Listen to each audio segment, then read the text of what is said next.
If you're a fan of the story, and I mean, we sure hope you are, you're aware of our reporting on the ambulance company American Medical Response and their struggles in Multnomah County. We've reported how AMR crews were unable to immediately respond to over 6,000 911 calls in just the last 6 months. It's what's called level 0. Someone calls 911 and no ambulances are available to send their way.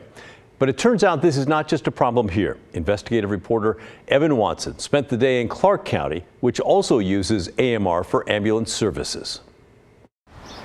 If there's one thing that you believe when you call 911, it's that someone will come to help.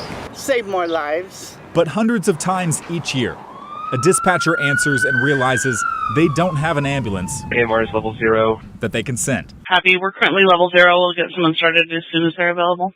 In Clark County, dispatch has recorded 857 of these level 0 incidents so far this year.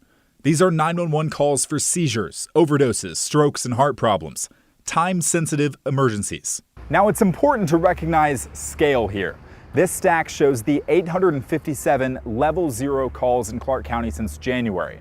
But dispatchers have received 25,000 calls in total this year. So level 0 incidents only represent about 3% of 911 calls. But still, that's more than 850 times when someone called 911 and AMR didn't have an ambulance crew available to send, which most people admit is too often. I would say over the last couple of years, the rate of level 0 has definitely had an uptick. Firefighters respond to 911 calls too. All right, hold. But when AMR is at level 0, they're often left waiting. We start treating a patient and then we have to wait for an ambulance to arrive to transport. And sometimes we've had wait times up to 45 minutes. Clark County District 6 Fire Chief Kristen Maurer says it's frustrating. Firefighters can get discouraged and their trucks aren't built to transport. There's longer hospital wait times because hospitals are having a hard time staffing. So the ambulances get hung up at the hospitals. Then on the flip side, the ambulances are also having a hard time hiring paramedics. She lists another big problem.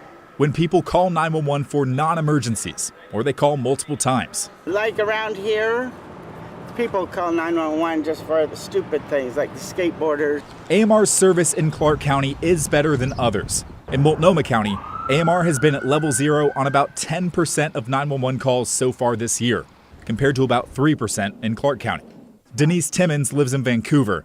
She says she can get angry when AMR ambulances are late to respond. When I had my stroke and aneurysms on my brain, my doctor told me if I was a few minutes later, I would have died.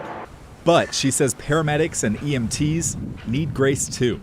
You got to stop and understand there's other people that need help at that time. That's why people don't keep that in mind. You know, there's only so many ambulances, so many fire trucks that can respond. First responders in Clark County recently started tiering 911 calls with a new program called Nurse Navigation, and they've added basic life support units for lower acuity calls. Maurer says little bites like these changes can help. We need more paramedics, and we need more paramedics to staff more ambulances.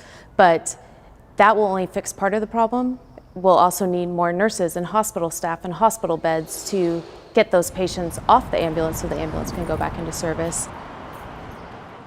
I'm here with Evan now, and is the reason that they get these level 0s the same reason we're seeing in Multnomah County? Well, AMR works in both places, right? In Multnomah County, they've blamed the issues on the 2 paramedic system in Multnomah County, saying that the paramedic shortage makes it difficult for them to staff the ambulances. That's not the case in Clark County. It's a 1-in-1 paramedic and EMT, so AMR can't say, hey, that's the problem here. It could be an increase in call volume. It could be staffing shortages at the hospital or the paramedic and EMT side, or a combination of all these factors, something more to look into. Interestingly, AMR declined to interview with me on this subject again. So the fire departments here are left to innovate this. And just today, actually, the Clark Cowlitz Fire Rescue received an ambulance that fire department paramedics will operate. The Cowlitz Indian tribe gifted the fire department this $800,000 in November for 2 ambulances. A voter passed a tax levy means the department has hired 25 new emergency responders, including 6 paramedics to work this ambulance and another. You can see it still needs the paint job on there. The concept is when AMR is at level 0 delayed, or when ambulances are all concentrated elsewhere, Clark Cowlitz Fire Rescue can respond to medical calls and transport when needed. It's not the first plan of action, but shows fire departments thinking proactively at trying to make up for AMR's shortcomings here, showing that, this has been an issue for a while now. This has been in the works, people noticing this for years, but as you heard in that story just moments ago, an increase in level 0 calls from the fire department's perspective, and an increasing problem around our whole region. Yeah, well, innovative solution. Thanks for that, Evan. Appreciate it. Good stuff.